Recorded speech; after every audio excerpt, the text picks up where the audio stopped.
آپ میاں بیوی کے رشتے پہ ہم بات کریں تو میاں بیوی کے رشتے کی جیسے انہوں نے بہت خوبصورتی سے ایکسپلین کیا، کیا ہے وہ دو تین چیزیں جو بانڈ کو سٹرونگ کرتی ہیں اور کہاں ہم جا کے اس کو امپلیمنٹ نہیں کرتے؟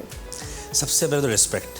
جی اچھا، نارملی ہم گھروں میں دیکھتے ہیں نا کہ اب آبویس سی بات ہے، اب لڑکی آئی آپ کے گھر میں، آبویس سی بات ہے سب کچھ چھوڑ چھاڑ کے آئی، اس کے گھر کا ایک الگ ماحول تھا، اس کے گھر کا ایک الگ رہن سہن تھا. اب وہ آپ کے گھر میں آئی، آبویس سی بات ہے اس کو ایک کلچر کو اڈاپٹ کرنے میں تھوڑا ٹائم بھی لگے گا، اس کو ٹائم دیا جائے.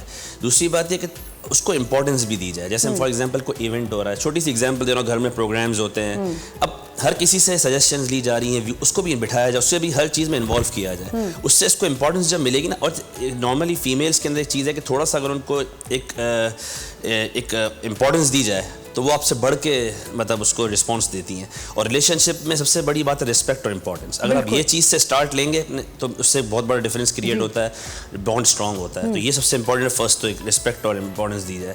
دوسری چیز یہ کہ جب آبویس سی بات ہے اپنے کلچر کو چھوڑ کے وہ آئی ہیں آپ کے گھر میں، تو چھوٹی چھوٹی مسٹیکس کو اگنور کیا جائے. آبویس سی بات ہے انسان ہے، نو ون از پرفیکٹ. تھوڑی چھوٹی مسٹیکس کو اگنور کیا جائے، اس کو اتنا ہائی لائٹ نہ کیا جائے، اور چھوٹی چھوٹی چیزوں کو اپریشیٹ کیا جائے. جب آپ چھوٹی سی چیز کو بھی اپریشیٹ کریں گے نا تو ایک دل بڑا ہوتا ہے اور سامنے والا ایکسپیکٹیشن سے بڑھ کے رسپانس کرتا ہے اس چیز کا. تو یہ بہت امپورٹنٹ ہے. اچھا، اور ایک اور چیز ہوتی ہے کہ آپ نے جیسے شروع میں ہی کہا تھا کہ میاں بیوی کے، کیونکہ ہم ریلیشن شپ کی بات کریں، زیادہ ڈیپینڈ کرتا ہے ہسبینڈس کے اوپر کہ ہسبینڈ اس چیز کو لے کے کیسے چل رہا ہے. یہاں پہ کیا ہوتا ہے کہ ہسبینڈ زیادہ تر کیا کرتے ہیں کہ جی وہ ماں کی ہی سن رہے ہوتے ہیں. اچھا، اگر وہ بیوی کی بیچاری سن لے تو بیوی بھی نہیں چھوڑتی، وہ بھی پیچھے پڑ جاتی ہے کہ تم میری نہیں سنتے.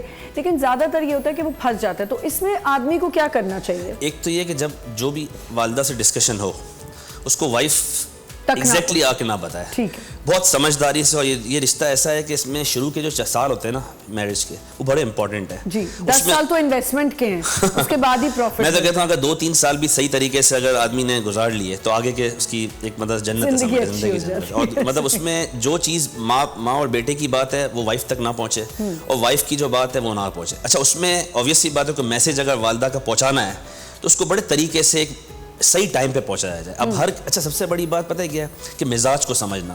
اب ہر لڑکی کا الگ ٹیمپرامنٹ ہے، ہر لڑکے کا الگ ٹیمپرامنٹ ہے، کہ کوئی شارٹ ٹیمپر ہے، کوئی بہت کول ہے، کول مائنڈیڈ ہے.